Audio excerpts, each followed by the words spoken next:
right to it. Now, you probably have noticed throughout the show that I have not called the kids' names out. That's intentional.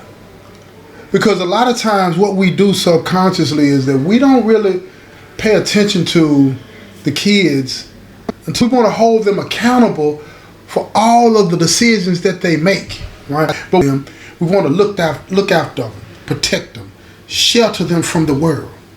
You can't hide things from them. They're gonna find out. That's the basketball phenom's name. And Candace, that's her name. And they both are at college, upstate, Syracuse. You know what I'm saying? Now, on men's website to try to figure out who this is, they did not really go to Syracuse. They do types of things because people get to looking and all this and that and get to thinking and figuring out. You're not going to, but I want to make sure that I protect the people that are involved from to make a point. I like to use the stories to make the point. Now, he's on the bench, but he's getting a lot of practice time. They're trying to get him ready. He's that good. They really, really, really love each other. I'm talking about love each other, care about each other. It'd be an 18-year-old, because she's 20, going on 21. They're at school together, and they're spending a lot of time together when they're not practicing and all that. And he's attending her games, and she's attending, his practices and meeting him after practice and all of this and that, supporting each other, working out together, doing all these different types of things. But they're constantly trying to figure out what is going on with Candace's dad. Who is the man that is responsible for her growing up without him? Who is it? So they're looking, they're researching, and when you're in college, you get access to all kind of databases and stuff like that, right? Don't forget, y'all, I got a little cold, so I may cough here and there throughout the episode. Like right now. So please forgive me for that. And so they're looking in these databases and they're discovering things that their parents just wouldn't tell them. They got the hometown that the crime happened in. They got the person that did it, full name. He's in prison. They even know what prison he's in. They even know that. And Candace decides to do something that she would not, her parents rather, and everybody else involved in it, would not want her to do. She decides to write him a letter. She wrote him. And she introduced herself. She introduced herself to him and told him that she had found a newspaper clipping in her mother's property years ago, and ever since then she's not been able to let this go. She wanted to know what her father did. Why did he do this? And when he got the letter, it was something that ran through him. That's when you get confronted with what you did, who you did it to, and what really, the implications of that are. And he couldn't get away. So he sat there for hours and hours just reading the letter over and over and over until he had it almost memorized. He knew exactly what she was wanting to know. And as much as he wanted to respond to her, he couldn't do it. But he did write Mary. And he told Mary about this letter. And he told her to tell Queenie, because he didn't know what to do. And when Mary got the letter from him, she was just mortified, because now they're going to eventually get this figured out, is what she's thinking. They're going to eventually get this figured out. So Queenie, she calls Queenie and tells her, and she just screams with horror, because she don't know what to do, what to say, because now these web of lies that have been spun for so many years and trying to get both of these kids off of the track of figuring out what's going on, because they didn't want to hurt them. They had the right intentions. They didn't want to hurt them. And now that these two young lovers, right, were at school together and close as they were, they knew now that the implications of this coming out would be way more devastating than it would have if they would have told them years ago. Because now they love each other. They truly love each other. No ifs, ands, and buts about it. None at all. And so time is going on, and everybody's trying to figure out what to do, what to say, but nobody can figure it out. And after 2 or 3 trips home, Candace and Kevin come home, and everybody's happy to see them and all this and that. They have this surprise announcement, right? They have this surprise announcement. It's Kevin's first year in college is behind him. He's going to be playing ball next year. And Candace is being looked at, you know what I'm saying, to play on some international team, and everybody's paying attention to them, right? And she's talking about her future. She's going to school. I forget what it was, some kind of doctor, I think veterinarian, something like that. She's going to school for that. And both of them are just, they got their lives planned out and they want to be together. So Kevin talks to Queenie, right?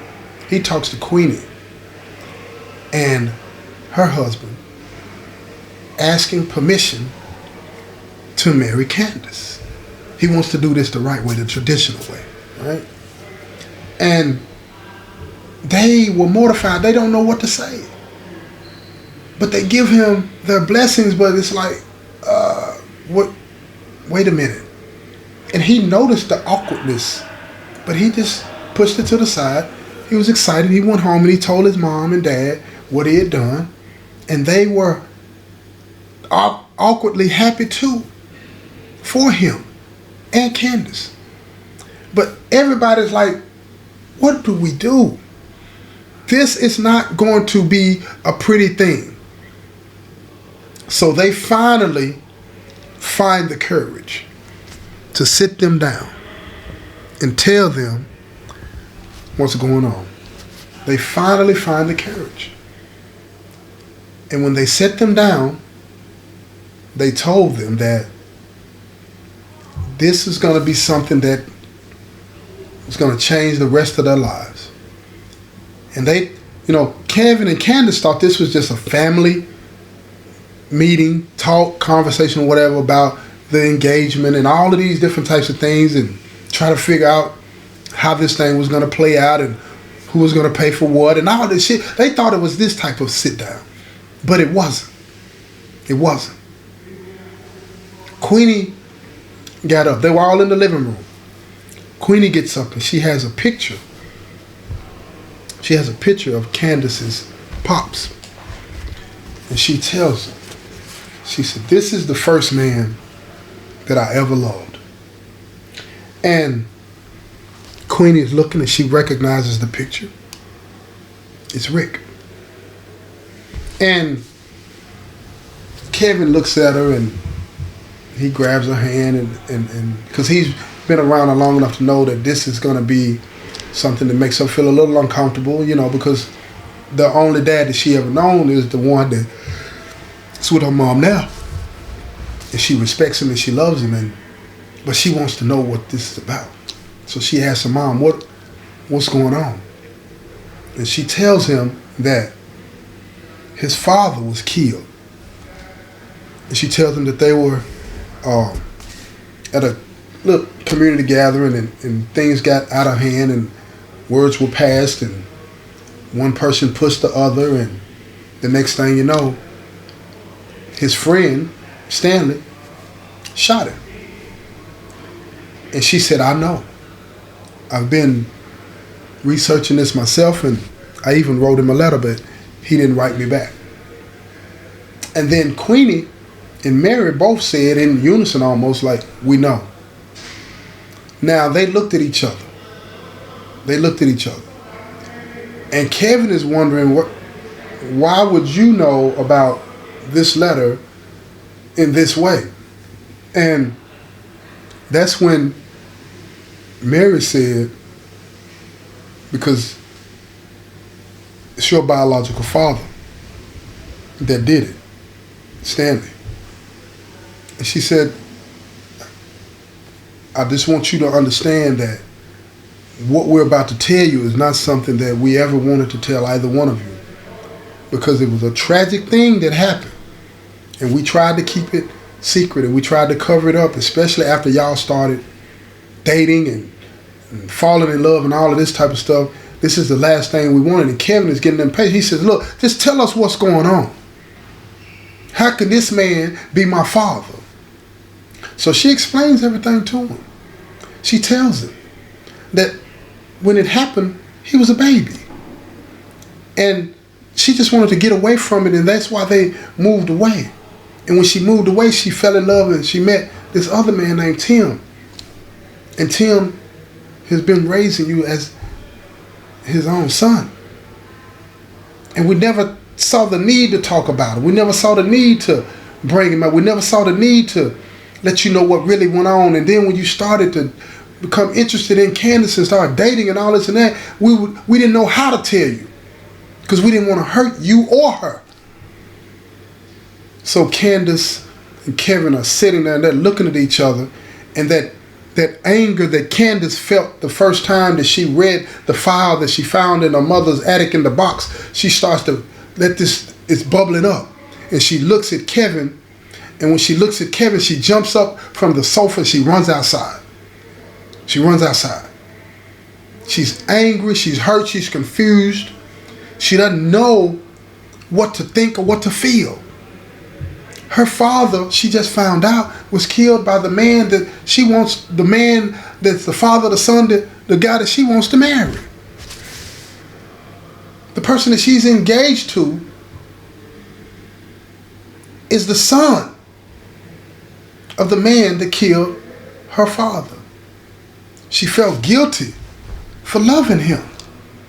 She didn't know what to do with that. You keep in mind, she might be, you know what I'm saying, going on 21 years old, but she's still a child. She don't understand this. How do you process that? And nobody over all these years has bothered to tell her what really happened. Now she's starting to think about all of the things that they have told, and she's wondering, did you tell me everything? Is all of the stuff that you're telling me now, is this true? And she's second guessing her mom. She's second guessing everything. She's second guessing her life. She's second guessing her love for Kevin. How can you love somebody that's related to somebody that hurts you so, like that? And she said, why did this have to come out now? Why?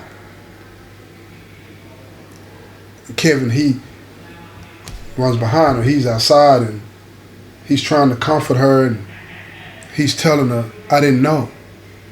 I didn't know. She's looking at him and she falls into his arms and she's crying. She said, what are we gonna do? He said, I don't know. Let's go. So they both jump in the car and they leave without saying goodbye, without saying a word. They didn't know what to think. They didn't know what to feel. Now all the parents, they're sitting in the living room crying, shocked, not knowing what to say or what to do. So Queenie picks up the phone. And she calls and she tries to explain to Candace what and why and all of the different things over and over again.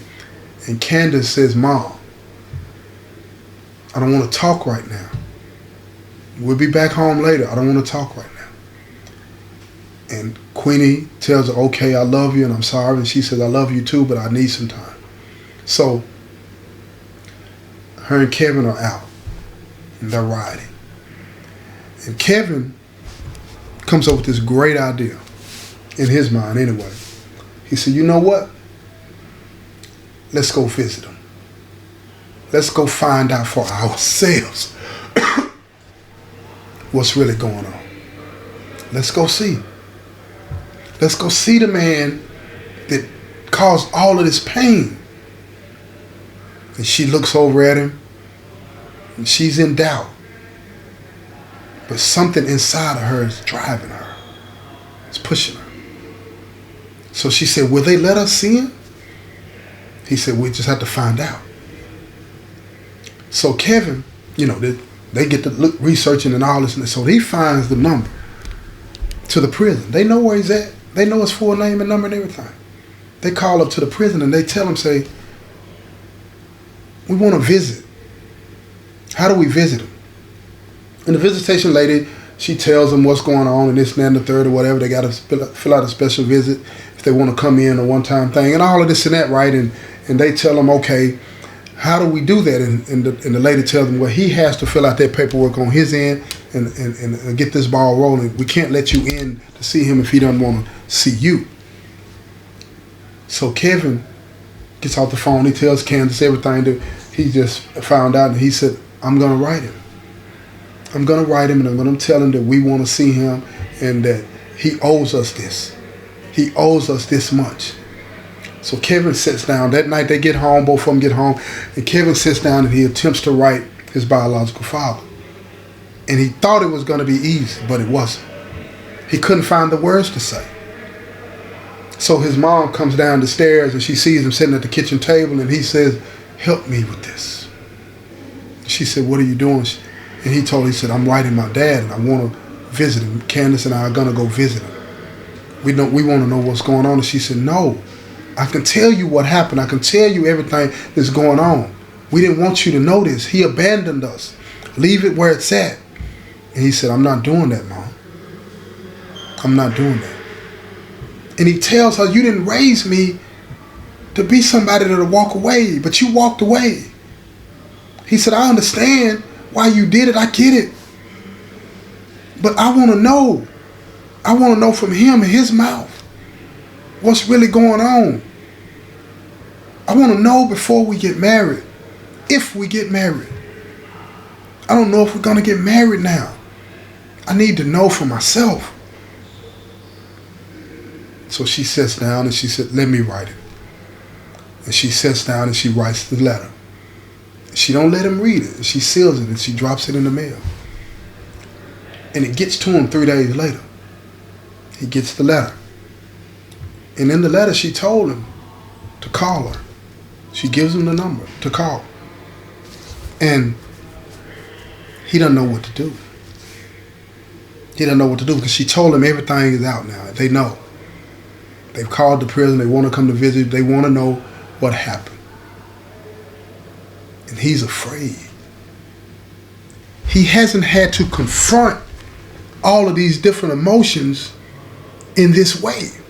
See, a lot of times you get locked up and you go off and you just deal with the sentence and you try to cut yourself off from the world and all this and that. You don't have to confront that. You just have to live and sleep in your own misery, but you don't have to confront it, especially for somebody else's well-being. You know, when you go off for parole, you got to confront it because you're trying to get your freedom, and they're not going to let you not deal with the issue at hand. But when you're talking about somebody else's well-being, they want to know. It's another level. So he calls her and he tells her, I don't know if I can do this. And if you want to know how this conversation ended,